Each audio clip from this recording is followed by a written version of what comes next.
Et alors, je suis assez ému ce matin de recevoir une artiste que j'aime depuis très très longtemps. À 12 ans, je suis allé à la Fnac d'Angers acheter mon tout premier CD de titre. Je l'ai mis dans mon baladeur CD et il fallait pas trop bouger à l'époque pour pas que le baladeur saute. Voilà. Ouais. Et j'ai versé une petite larme en écoutant ça. Il me dit que je suis belle. Mais je me cherchais un peu à l'époque. Il n'attendait que moi. On vous voit sur le trottoir avec votre baladeur. Genre, qui suis-je? Où vais-je? Bonjour Patricia Cass. Bonjour. Et merci d'être avec nous ce matin. Vous êtes revenu alors sur le devant de la scène en participant à The Voice cette année et puis vous venez de sortir un best-of. Ça s'appelle Une vie artistique qui a commencé avec ce tout premier tube. Et la mer qui font du cinéma qu'on appelle Marilyn. Mais Marilyn Dubois sera jamais dans ma team. Faut pas croire que le talent c'est tout ce qu'on mais qu'est-ce que c'est bien.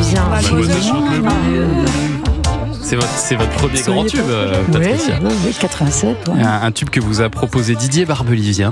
Mais alors, ce que je ne savais pas, c'est qu'il avait d'abord été refusé par Nicoletta. Elle a dû s'en vouloir. Ouais, je crois qu'il y avait, je crois qu'il y avait d'autres artistes. Ouais, c'était vraiment une chanson tiroir. Enfin, je l'assume, c'est vrai.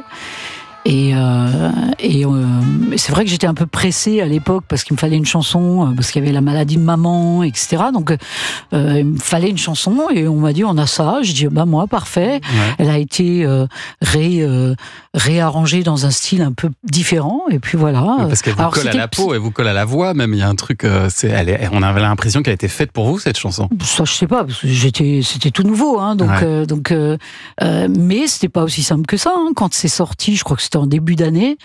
Les gens trouvaient que j'avais une voix trop mûre par rapport à mon physique et puis que c'était pas forcément ce qu'il y avait de plus commercial parce que c'était un peu différent. Et pourtant à l'époque il y avait Blues Trottoir, il y avait des artistes un peu dans cet esprit. Voilà, mais à force de la volonté a fait qu'à un moment les gens qui l'entendaient disaient c'est qui voilà. C'était étonnant en fait, c'était une nouvelle voix qu'on découvrait. Et alors il y a une autre chanson signée aussi d'ailleurs Barbelivien qui ouvre ce double album, c'est Cette petite merveille. Entrer dans la lumière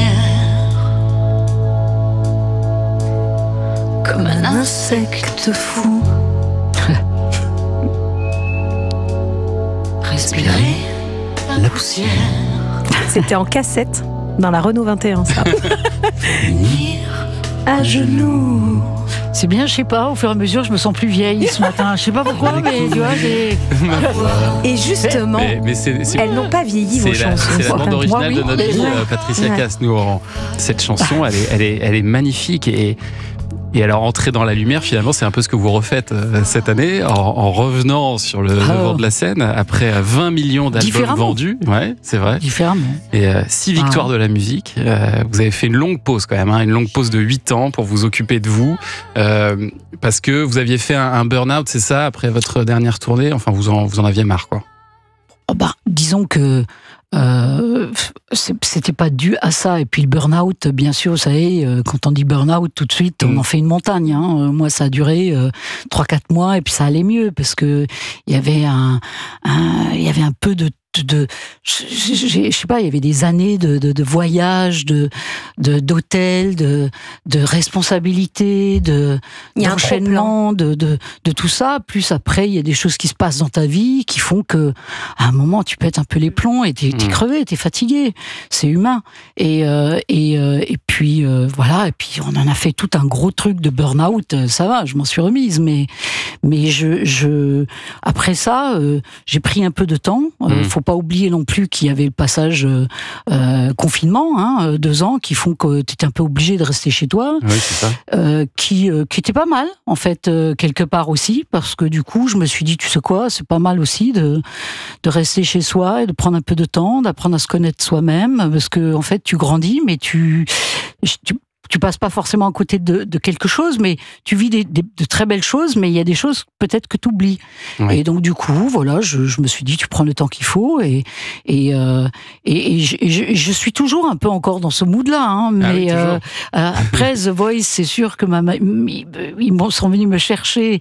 J'ai un peu hésité, mais je l'ai fait parce que je me suis dit, tu sais quoi, tu peux apporter de ton expérience, ou justement de ce qui t'a peut-être bloqué dans toi, dans tes choix, dans ton expérience de vie, peut-être les aider à passer ce cap-là, parce que le manque de confiance, tout ça, ça c'est forcément, ça arrive. Hein. Et il paraît que vous aviez peur au début, Patricia Cass, que les jeunes ne veuillent pas venir dans votre équipe. Bah oui. Qui vous connaissent pas. Parce que pour moi, The Voice, je regarde The Voice. Alors après, il y a des exceptions, mais en général, c'est autour de 18-30 ans. Ouais. J'étais pas là depuis plus de 8 ans. Mes chansons, comme on l'a dit au début, j'ai commencé assez tôt, en 87. Donc je me suis dit, et très vite, c'est vrai que c'est des questions que je me pose pas moi, mais The Voice, il me disait, mais tu sais, quelqu'un qui a envie de chanter, il connaît les chanteurs. Bien sûr. Et forcément, je fais un peu partie du monde de la chanson française. Donc, mais c'est vrai que je me suis posé la question. Je me suis dit, est-ce que déjà ils vont me reconnaître, et puis après, ensuite, est-ce qu'ils vont venir chez moi, et ça a été super, parce que dès les premières émissions où j'ai flippé, mais c'était horrible, comme j'avais peur. Même quand on était 4 coachs retournés, ils venaient. Et là, je me suis dit, ça va, tu peux arrêter de flipper, ça va aller. Et ça s'est quand même très bien passé, cette saison, finalement. Oui. Et elle n'est pas encore totalement terminée. The Voice, c'est tous les samedis à 21h10 sur TF1. Et puis Une vie, donc votre double album best-of. On va continuer à en parler tout au long de cette émission. Et dans un instant, on va dresser votre portrait sonore. Patricia Cass, à tout de suite sur Europe 1.